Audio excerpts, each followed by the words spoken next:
চর্বি দিয়ে ছোলার ডাল রান্না করব। আর লুচি ভাজবো, আটাটাও মেখে নিয়েছি, ডালটাও রান্না হয়ে গেছে। আগের দিনের মাংস ছিল, সেটাও জাল করে নিলাম। আর আমরা তিনজনে সকালের নাস্তাটা করে নিচ্ছি। আর সেমাই রান্না করব। আসসালামু আলাইকুম, হ্যালো এভরিওয়ান। আমি রিনু, লাইফস্টাইল লাইফ থেকে রিনু অ্যান্ড রিনু ব্লগ নিয়ে চলে আসলাম তোমাদের মাঝে। তোমরা সবাই কেমন আছো? আশা করি ভালো আছো। তোমাদের দোয়ায়, আল্লাহর রহমতে আলহামদুলিল্লাহ আমি বেশ ভালো আছি। চুলায় কড়াই দিয়ে পানি দিয়ে দিয়েছি, লবণও দিয়ে দিয়েছি, পানি বলক চলে এসেছে। এখন আটাটা মেখে নেব লুচি ভাজার জন্য। আটা দিয়ে দিচ্ছি, এখন ভালো করে মেখে নেওয়ার পরে ওদিকে আমার ডালটাও রান্না হয়ে গেছে, চর্বি দিয়ে ডাল রান্না করেছি। এদিকে আটা মাখানো হয়ে গেছে। আটা মাখাইয়ে সুন্দর করে মথে নিয়ে রেখে দিলাম। ডাল হয়ে গেছে, ডালটা নামিয়ে নিলাম। নামিয়ে এখন রেখে দেব। আগের দিনের মাংস রান্না করেছিলাম, তাই একটু ছিল, পেঁয়াজ দিয়ে ভেজে নিচ্ছি। পেঁয়াজ আগে ভেজে তারপরে মাংস দেবো মনেই ছিল না। তারপর মাংসের ভিতর পেঁয়াজ দিয়ে দিয়ে এখন এই যে ভেজে নিচ্ছি। ভালো করে ভাজা হয়ে গেলে এই মাংসটা আমার ঈশান অনেক পছন্দ করে।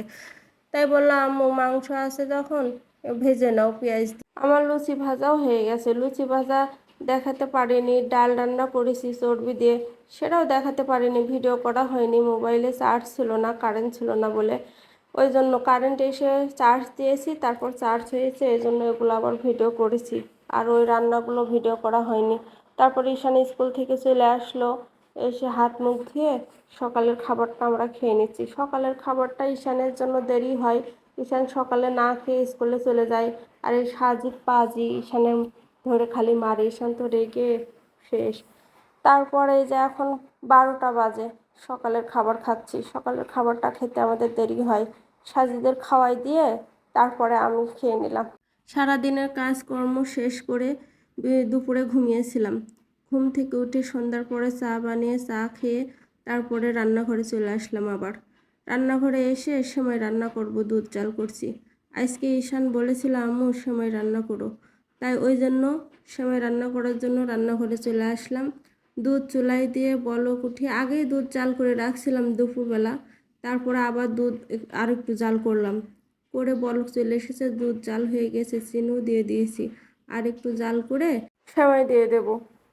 এবার সেমাই দিয়ে দিলাম, তারপর চুলাটা বন্ধ করে দিয়েছি, দুধ পড়ে যাচ্ছিল। এখন একটু নাড়া দিয়ে চুলাটা ধরাই দেব। চুলা ধরাইয়ে তারপর একটা বলক আসলে আবার নামিয়ে নেব। চুলা ধরাই দিয়েছি, একবার বলক আসলে নামিয়ে নেব, গামলায় ঢেলে নেব। সেমাইয়ের ভিতরে যদি গুঁড়া দুধ দেওয়া যায় অনেক মজা হয়, খেতে অনেক ভালো লাগে। কিন্তু আজকে গুঁড়া দুধ ছিল না, ওই জন্য আর দিইনি, না দিয়ে রান্না করলাম। এতেও মজা হয়, কিন্তু গুঁড়া দুধ দিলে একটু বেশি মজা হয়। দেখো কালারটা কত সুন্দর হয়েছে, খেতে কিন্তু অনেক মজা হয়েছিল। সেমাই গামলায় ঢেলে নেব। গামলায় ঢেলে নিয়েছি। আজকের মতো ভিডিওটি এ পর্যন্ত। আল্লাহ হাফেজ।